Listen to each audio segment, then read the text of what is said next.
ரொம்ப ஈஸியான, ஹெல்த்தியான கலகலா ரெசிபி தான் நம்ம செய்கிறது எப்படின்னு பார்க்க போகிறோம். இது வந்து மைதா மாவுலேயும் செய்யலாம், கோதுமை மாவுலேயும் செய்யலாம். நான் கோதுமை மாவில் தான் செஞ்சுருக்கேன். ரொம்ப சட்டுன்னு செஞ்சிடலாம். எப்படி செய்கிறதுன்னு பார்க்கலாம் வாங்க, வீடியோக்குள்ளே போகலாம். இந்த ரெசிபி செய்கிறதுக்கு நான் ஒரு 1/4 கப் அளவு தண்ணி எடுத்திருக்கேன். 1/2 கப் அளவு சர்க்கரை போட்டுக்கலாம்.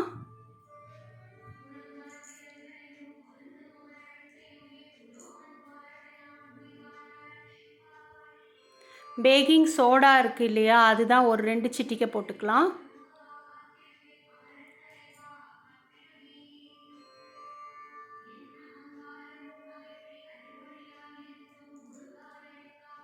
உப்பு ஒரு சிட்டிகை போட்டுக்கலாம், டேஸ்ட்டு தூக்கி கொடுக்கறதுக்காக.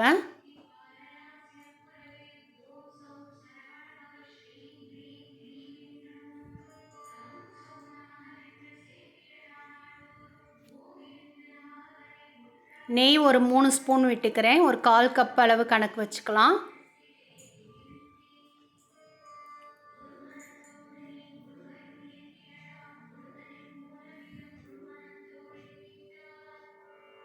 இப்போ இந்த சர்க்கரை கரையிற வரைக்கும் நம்ம நல்லா மிக்ஸ் பண்ணி கொடுத்துக்கலாம். சர்க்கரை முழுமையாக கரைஞ்சி வரட்டும்.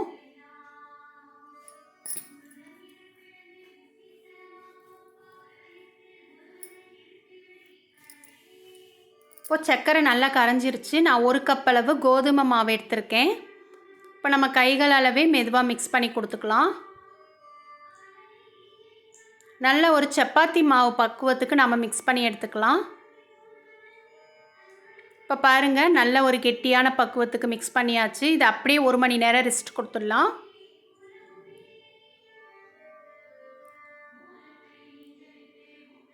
இப்போ 1 மணி நேரம் ஆயிடுச்சு. இன்னுமே நல்லா சாஃப்டாக நல்லா கிடச்சிருக்கு பாருங்கள். இதை நான் வந்து 2ஆக பிரிச்சுக்கிறேன்.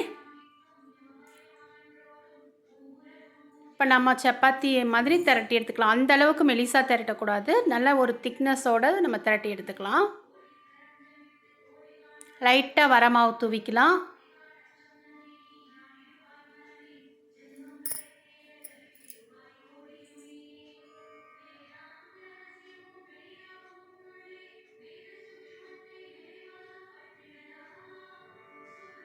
ஒட்டாமல் வரும், ஈஸியாக இருக்கும் பிகினர்ஸ்க்கெலாம். அதுக்காக தான் லைட்டாக வரமாவு தூவிக்கலாம்.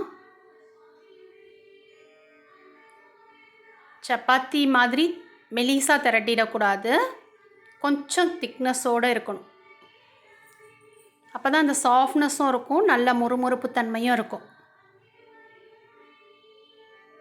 இப்போ நம்ம ஓரங்களெல்லாம் வெட்டி எடுத்துடலாம். அப்போ தான் நமக்கு ஒரே மாதிரி லெவலாக கிடைக்கும். இதை நம்ம மாவு வந்து வேஸ்ட்டு பண்ண வேண்டாம். மறுபடிக்கும் நம்ம மிக்ஸ் பண்ணி எடுத்து திருப்பியும் திரட்டிக்கலாம். உங்களுக்கு எந்த அளவுக்கு தேவையோ அந்த அளவுக்கு நீங்கள் கட் பண்ணி எடுத்துக்கலாம்.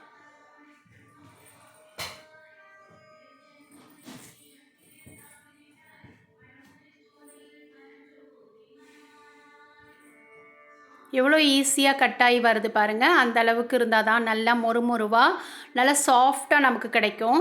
அந்த அளவுக்கு பக்குவமாக இருக்கணும் நமக்கு மாவு. இந்த அளவுக்கு திக்காக இருக்குன்னு பாருங்கள், நான் காமிக்கிறேன். இந்த அளவுக்கு திக்காக இருந்தால் தான் கரெக்டான பக்குவத்துக்கு நல்ல கலகலான்னு சத்தத்தோடு நல்லா சாஃப்டாக மொறுமொறுன்னு இருக்கும். இப்போ எண்ணெய் நல்லா காஞ்சிடணும். காஞ்சதுக்கப்புறம் லோ ஃப்ளேமில் வச்சுருங்க. இந்த அளவுக்கு இருக்கணும் எண்ணெய். ரொம்ப அதிகமாகவும் காஞ்சிடக்கூடாது. பாருங்கள், போட்ட உடனே லைட்டாக மெதுவாக எழுந்து வரணும் பாருங்கள். நல்லா எண்ணெய் காஞ்சதுக்கப்புறம் லோ ஃப்ளேமில் வச்சுக்கோங்க. எவ்வளோ போட முடியுமோ அவ்வளோ போட்டுடலாம்.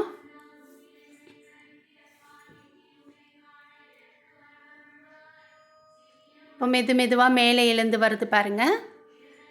நம்ம கை வைக்க வேண்டாம், அதுவே மேலே எழுந்து வந்துடும். அதுக்கப்புறம் மெதுவாக திருப்பி விட்டால் நல்ல ஒரு கலர் வந்ததுக்கப்புறம் திருப்பணும். சட்டுன்னு திருப்பி விட்டுறாதீங்க. நல்லா செவந்து வர்றது தெரியும் பாருங்கள். அதுக்கப்புறமா திருப்பி விடலாம். இல்லாட்டி ரொம்ப சாஃப்டாயிரும், அதனால தான்.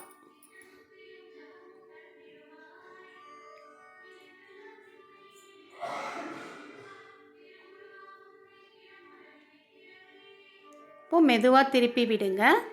திருப்பி விட்டு 2 பக்கமும் நல்ல ஒரு கலர் வந்ததுக்கப்புறம் நம்ம எடுக்கணும்.